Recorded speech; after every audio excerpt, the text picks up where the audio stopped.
Welcome to Tool Bag Channel. This is a tool bag. This is a Silverado with the Duramax 3.0 liter diesel engine. Little bitty guy. But we are doing a coolant control valve on here, and there's a couple of videos on YouTube giving kind of a quick rundown. I want to do a little bit more thorough than that, kind of show step by step what is going on with the removal of this. Now, this is my first time doing it, so the way that I accomplish this without looking like a complete idiot is that I go ahead and remove the coolant control valve first, and then record the steps in reverse order as if I am removing it as I reassemble it. So it might be a little weird. It tends to come out okay. I've used this this method a few times before, and it's got good feedback. So hopefully everything is clear and understandable on how this is going on, and I don't trip up over my steps. But anyway, this is the end of the job for me, but the beginning of the job for you. So first off, remove the skid plates. We got that one there, and then the metal one, yep, sitting right over there. We've got a handful of bolts. So yank those out off the bottom.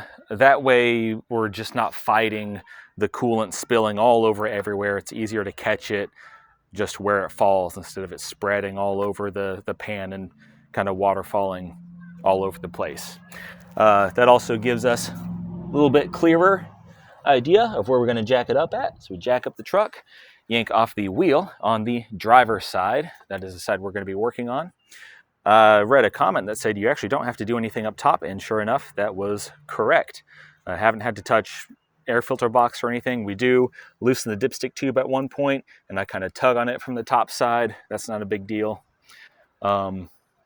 Obviously, we'll be filling coolant from the top, and then at one point we'll be disconnecting the negative battery terminal. You don't have to do it right away. We do want to get the steering shaft in a good position, so you kind of want to make sure that, well, we'll get to that point. I'll explain it as we go. But anyway, that'll be our start.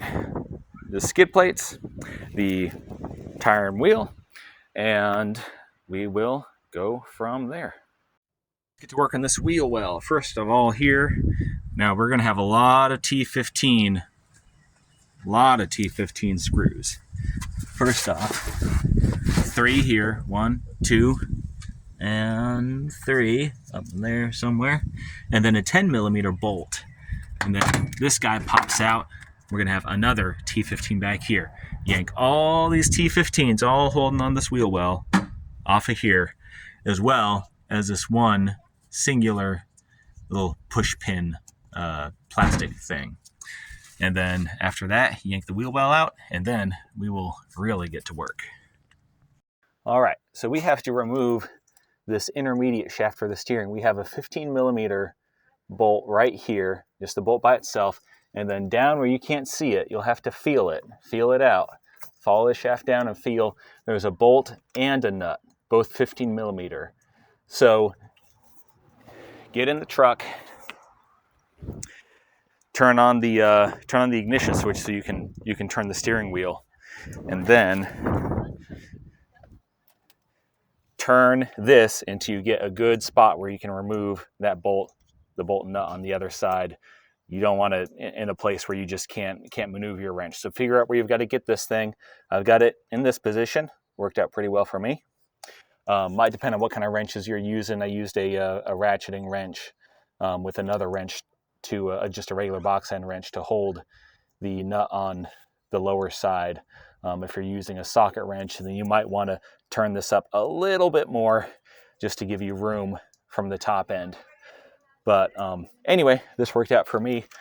And then before you actually remove the intermediate shaft, do something to lock down your steering wheel so it doesn't come free, ruin the clock spring or anything like that.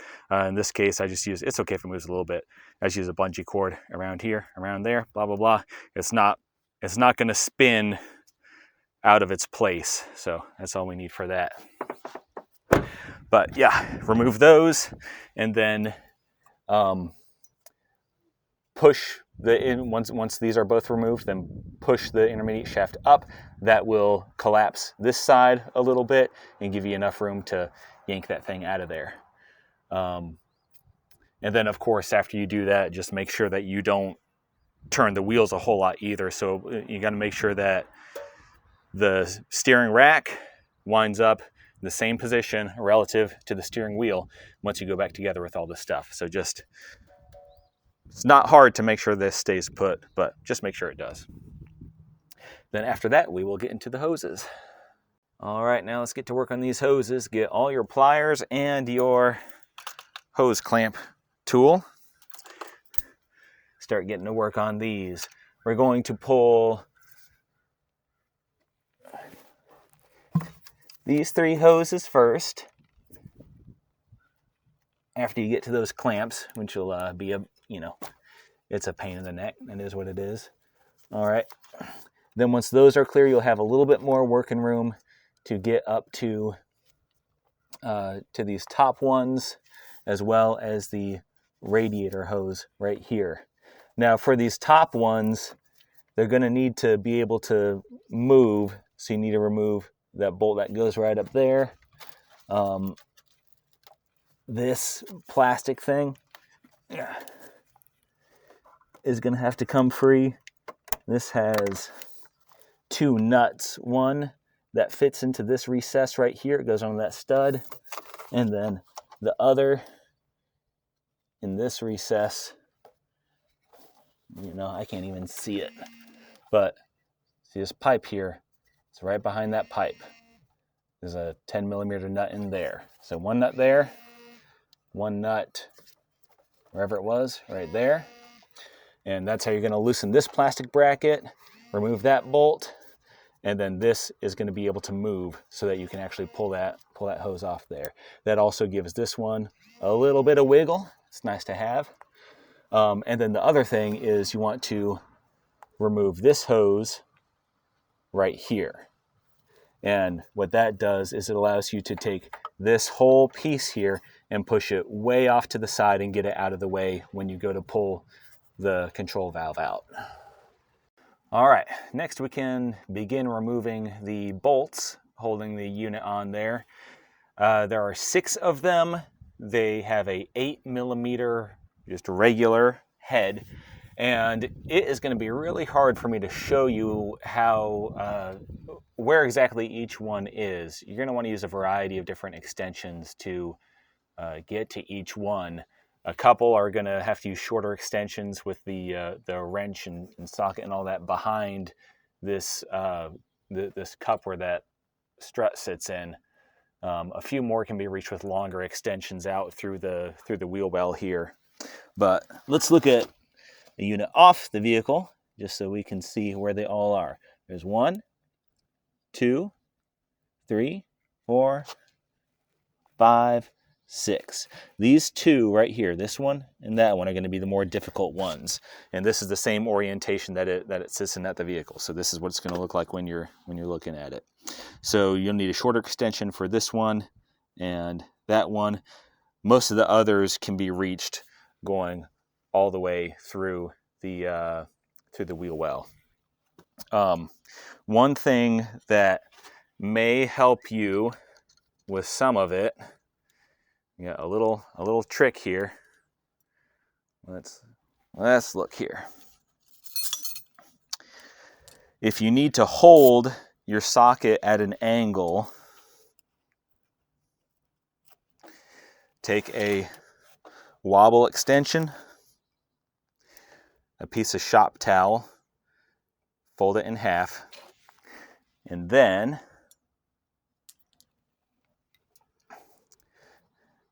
you're going to put it on here where it covers all except the little ball detent there. And then put your socket on. And now you can see that socket is held at a specific angle. So this, I just found that for a couple of these bolts, this helped me where I couldn't attack it straight on. This gave me just enough angle to compensate for the angle that I had to hold the extension at. Does that make sense? Hope so. Anyway, that helped me. You see there, it holds it at that angle. So I found that to be helpful, but it's still flexible. So once you get it seated on the bolt, then it's not gonna get in your way. You'll still be able to to turn it, twist it. But that just helped avoid the situation where I'm trying to come at it and the socket keeps falling at the wrong angle to do what I want it to do. But anyway, so work on all those bolts, get those out of there, and then go ahead and pull the unit back a little bit. We're going to do this before we loosen the dipstick tube. We're going to have to loosen the dipstick tube and pop that out to get that out of the way. But before you loosen the dipstick tube, go ahead and pull that out so that any coolant can fall out of there and drain out and not go in the dipstick tube hole into the engine oil. You can change the oil at this point, you know, it's not a big deal. But if you're not trying to change your oil right now, then make sure pulling the dipstick tube is after you've already pulled all the hoses and popped that coolant control valve away so that it can drain out without getting in the oil. Also remove these connectors. Let's get in close here. One here, pull the red tab and remove that connector. One here, pull the red tab, remove that connector, and then one more up here. Oh my goodness. Pull the red tab, remove the connector. All right. Okay, it might not look like we're very close, but we are very, very close. So now let's go ahead and, oh my goodness, freaking jack handle. All right. Disconnect the negative battery terminal. What you need to do for that is loosen that 10mm nut right there, and I like to unplug that from there just so we can tuck it a little more out of the way, and hopefully that'll stay put. Now, come back. Now that's disconnected. Go ahead and remove this guy. Just give us a little extra room. And we'll just have to kind of shove him out of the way as we make our way in here. This right here, we want to pry that off.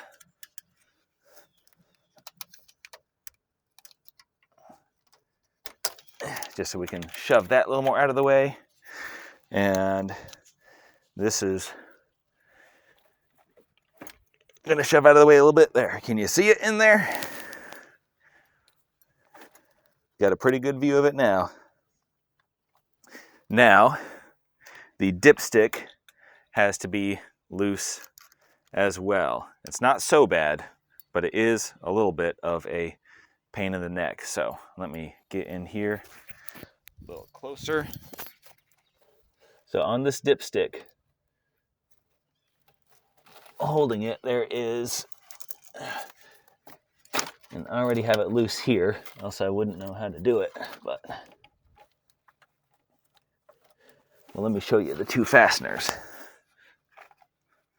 We have this guy and this guy. And the two places those are at, all right. Now, like I said, this dipstick's already pushed out a little bit, but you see up there, you're gonna be looking for that, for one of them. And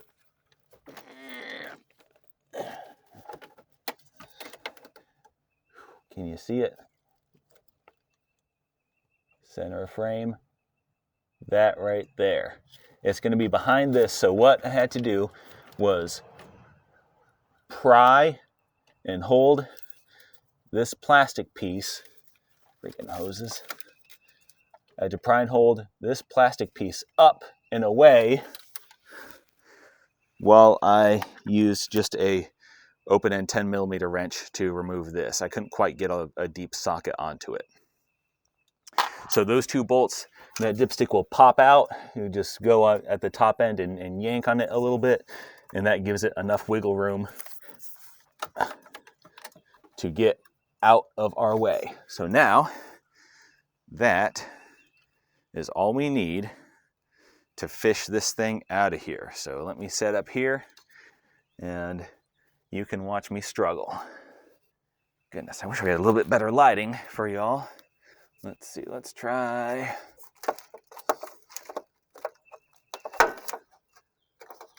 That's not so good. Is that a little better?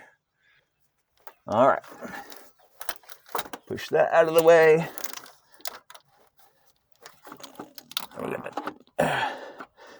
Make sure the dipstick clears that pipe right there, or actually we might be able to get around it. Let's see here.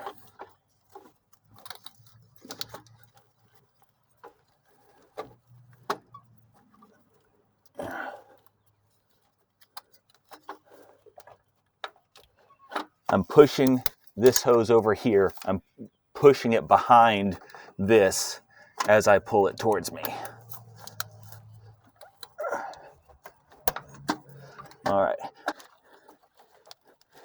Keep wiggling and twisting. And the main hang up here is that this hose, these wire looms, you're not going to pull past them, so you need to wiggle this while you push those. You actually push these wire looms behind this instead of pulling this past them.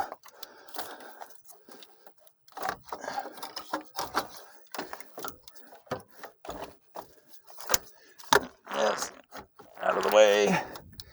Push this behind. All that up.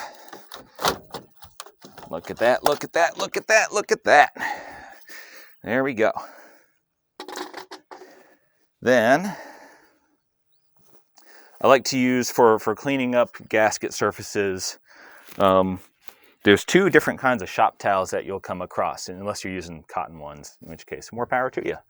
I'd hate to be your washing machine, but you've got the regular actual paper kinds, and then you have these other, they're like a plastic kind of fiber kinds. They're a lot stronger. They produce a lot less lint, and I just don't like have lint on my gasket surfaces, so I like to use these fancy ones. They're not good for absorbing fluids, really, but as far as just cleaning a surface that you don't want to leave little bits behind on these, you know, sharper, you know, metal edges, I like to use this. And you shouldn't have any silicone or anything like that on here. It should just be the rubber gasket. But I just like to give it a good wipe, make sure it's good and clean. No debris or anything like that on there. All right. Now,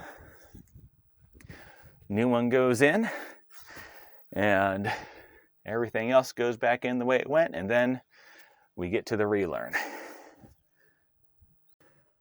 All right, coming back. Something that just occurred to me while I was trying to fish this thing in here, which was actually a little more difficult than getting it out, was this guy kind of gets in the way a little bit, and you'll have a lot easier time if you unclip it right there, just to allow that to wiggle a little bit more.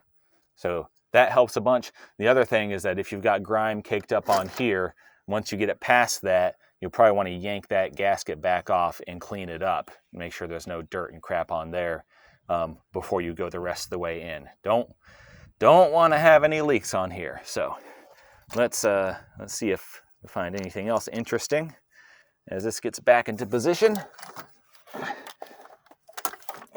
Still fighting all this stuff to get around it, of course.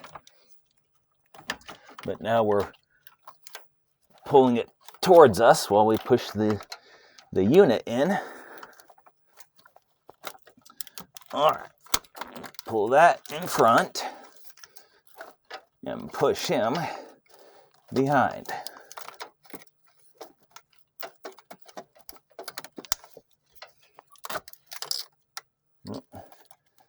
Got a bolt coming out. Yeah, it comes with a couple new bolts, but not all of them. Not sure what's up with that.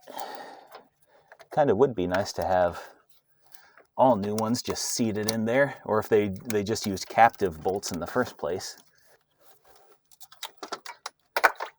Oh, there went that bolt again. Guess it wasn't meant to be.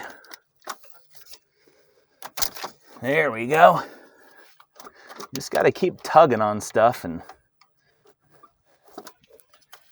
pushing and twisting and wiggle until you figure out where it wants to go. From that point, we're going to find our connectors again, start plugging stuff back in and going, yeah, there's that one. One more thing. Some of these bolts are going to be a little hard to wiggle all the way back in there and get them where they go. So first of all, you got to know the trick. You got your little bit of paper towel right on top of the bolt head. Socket goes on it. There you go. Bolt stuck to the socket. That's how. So you've got a few bolts that came with the new unit, but for the other ones, this is how you get them in there. So you can see, you can't even see what I'm doing. I'm not even going to try to show you that part, but just stick that all the way in there. Start it by hand. Make sure that it's threading in nice and the way it's supposed to go. Double check it once it starts to bind up. Don't want to cross thread any of this stuff. It's hard to see. So yep, there we go. All right, I think I'm learning something. So I got to the part where I'm filling coolant here. You use a vacuum bleeder or vacuum coolant filler thing, just the old Harbor Freight model. Got a bucket full of Dex Cool in here. Pulling vacuum on this doesn't pull vacuum on that. This is the charge air coolant reservoir, and I guess there's no crossover between. I don't even know if this thing goes to that coolant control valve. So how this got empty, this might be from that hose that I pulled from the radiator. I do not know. I could not tell you. If you know, maybe you can tell me, because I don't get it. But anyway, the pulling vacuum on these is a little bit tricky. My bleeder, yours might be different. It might have an adapter or something. My bleeder doesn't quite fit down deep enough in there to grab where it needs to grab. So we need to seal off the overflow tube in order to be able to pull vacuum. On this one, that's easy enough. All we got to do is just take a little, and this came out of this kit right here, Harbor Freight. This little silicone plug. Make sure it's not small enough to get sucked in there. That would suck. But a little silicone plug right in there, and then we can pull vacuum just by having our bleeder seated right in that area. And the little hole right there is not going to be able to kill our vacuum. I couldn't get this thing in or find a way to get it to seal around this inner part right here where we wouldn't have to worry about that, but that's easy enough. And we're gonna have to do the same thing over here, but unfortunately, the bleeder hole goes through a tube down into the bottom. So we have to reach under the air intake and yank this little plastic tube off of the nipple on the bottom. And I don't think you'll be able to see it, but all right, let me see if you can get down in there. Can you see it? Can you see it right there? That's the thing that we got to stop up just the same way as we did right here. And I'm going to use another extra little cap just to stop it from falling out. So I'm going to reach under there and yeah. Got it. Boy, you know, this might be a good part to yank the air intake off for. That's kind of a pain in the neck. Let's see. All right. Got our little plug sticking down in there. And then I'm going to take the red cap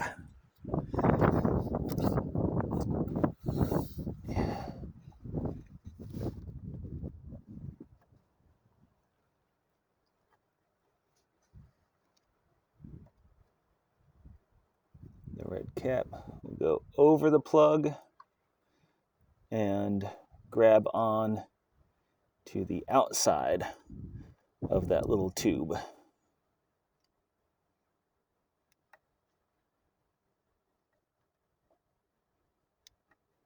There we go. And now you should be able to get an appropriately sized adapter sleeve. Let's see what we got. Is that the one? That might be the one. There. Wet my fingers, a little bit of coolant there. So that'll slide in.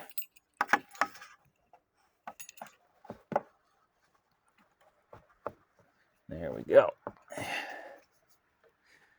Tighten up our sealing ring right there. All right, let's see if we get vacuum now. Yeah.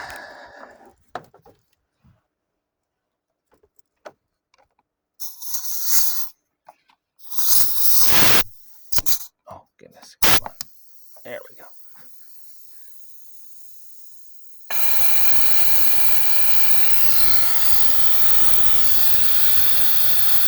There we go. Now we're pulling vacuum. All right. So we'll get that up to probably about 25. Get it up about 25, and then I'll shut off the air. Give it a minute. Make sure we're not leaking anywhere. The other nice thing about this, you kind of pre-leak check your work. Make sure that everything's good to go. Should about do it. Now I'll let that sit just a minute while I go check, make sure that I'm good to go. There.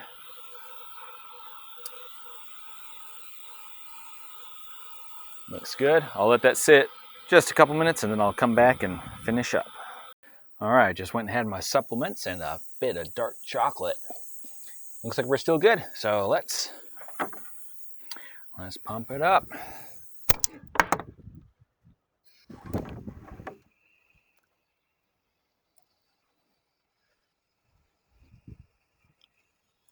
And watch our coolant level too. Make sure we don't run out. I think this will be enough, but we'll dump some more in if we need to.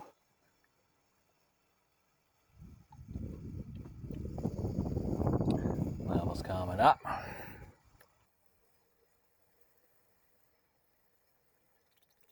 Oh, starting to suck in air. All right, let's get a little more coolant.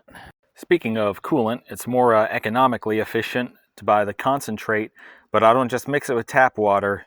It's good to get distilled water. That way there's no minerals, anything that might, you want as pure a mix as possible. Nothing, no minerals, anything like that. There are two types of distilled water. Infant distilled water does have some minerals added back in, so I prefer just plain distilled, nothing else in it. But it's easy enough. In this case, since we're using the bucket, then whatever's left in the bucket, I'll just funnel back into some of these jugs and keep it for the next one. Dexcool goes in so much stuff. It's not just the Chevys. It says on the back, it'll tell you. We've got, depending on the year, who else does it? Who else does? I know it's in some Chrysler and I forget. But some Chrysler and Ford, I believe, also use Dexcool. Not all of them, but some of them.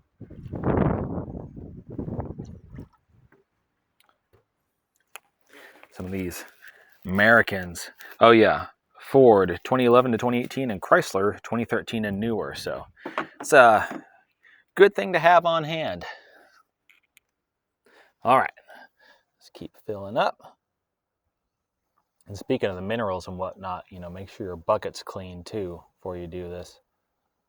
It's not, you know, it's not going to be the end of the world, especially if you plan to replace your coolant at regular intervals. But just the fewer variables, contaminants, the better.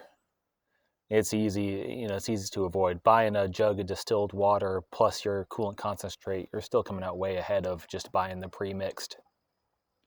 All right, here we are at the end. Now my plan is we'll start with these little overfull, let them, you know, we'll run the truck, let it bleed out some, and then if they're still overfull, then we can suck the rest out.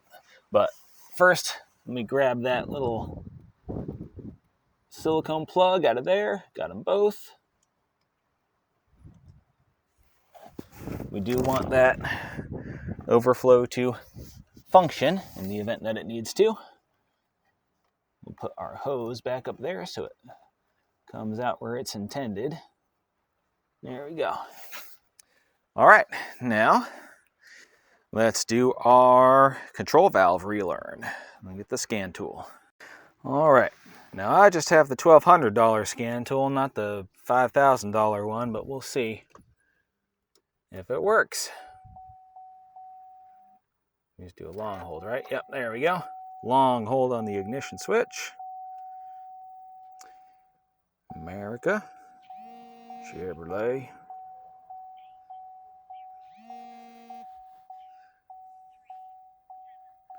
That's right. Yep.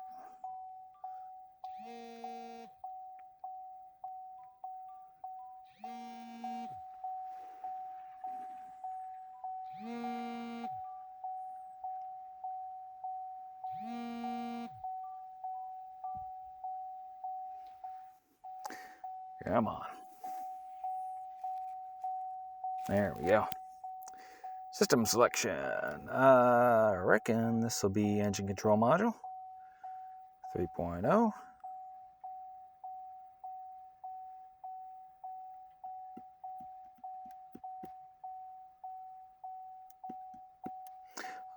Special functions. Learn functions. Engine coolant control valve learn. Data loading. All right.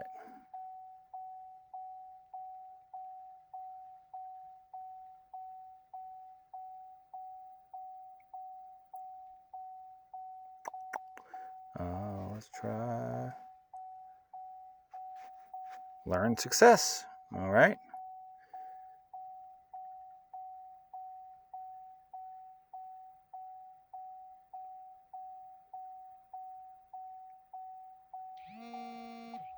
Finish. All right. I guess that's it. Sounds easy enough. Let's fire it up. See what happens.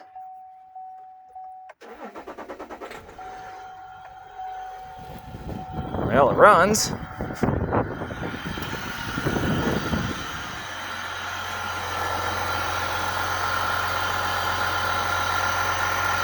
Sounds like a motor. We got something happening in there. We got some flow, so we'll let that run for a little bit and come back in a minute. Alrighty, so far so good. Got the wheel put back on, skid plates put back up under there in the meantime while this runs. This was not going down any, so just pulled a little bit of that back out with the fluid evacuator. Got that to the proper level right there. This guy has burped a little bit. It's still a little high. I'll probably wait until after I test drive it before I decide to suck any out of there. It may still bleed some out, but I'll be taking it for a drive very shortly here. And we'll see how it goes, see if we get any codes back or anything like that. It takes a long time to screw that cap on. But alrighty, let's see what we got. All right, there is one more part of the coolant bleeding process that you may want to do, especially if you do not have a vacuum bleeder. It's in the 3.0 liter Duramax diesel engine supplement. Comes with the owner's manual. And what it's going to describe to you is putting the vehicle in, they call it service mode. which is basically just ignition on, engine off, holding the button down for about 5 or 6 seconds. Make sure AC is off, parking brake is on. They say hold down the gas and the brake for 2 seconds, then release, and then start the engine. And that is supposed to help it bleed the coolant. And the manual has directions for different types of vehicles as far as the specifics of what you do from here. It's different, the truck versus the SUV, I guess.